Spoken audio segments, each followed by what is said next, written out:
DB হেফাজতে যুবদল নেতা হত্যার মামলার আসামির মৃত্যু।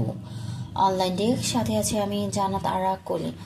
পল্লবীতে যুবদল নেতা কিবরিয়া হত্যা মামলায় আসামি মোক্তার হোসেন ডিবি হেফাজতে মারা গেছেন। শুক্রবার 21 নভেম্বর সকালে হাসপাতালে নিয়ে গেলে কর্তব্যরত চিকিৎসক তাকে মৃত ঘোষণা করেন।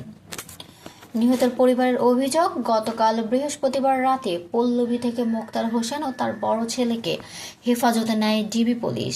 এরপর সেখানে মোক্তারকে নির্যাতন করা হয়। এই হত্যাকাণ্ডে জড়িত না থাকার পরও শুধু রাজনৈতিক স্বার্থে তাকে নির্যাতন করা হয়। অপরাধী হলে তদন্ত সাপেক্ষে শাস্তি হবে, কিন্তু ডিবি হেফাজতে মৃত্যু কেন, এমন প্রশ্ন তাদের। তবে গণমাধ্যমের পাঠানো প্রেস বিজ্ঞপ্তিতে ডিএমপি দাবি করে, কিবরিয়া হত্যা মামলায় গ্রেফতার 3 জনের তথ্যের ভিত্তিতে মোক্তার হোসেনকে ধরা হয়েছিল। আটকের সময় স্থানীয় জনতা তাকে কিল ঘুষি মেরে আহত করে। পরে রাতে অসুস্থ বোধ করায় তাকে দ্রুত ঢাকা মেডিকেলে নেওয়া হয়। সেখানে চিকিৎসা শেষে আবারও ডিবিতে ফিরিয়ে আনা হয়।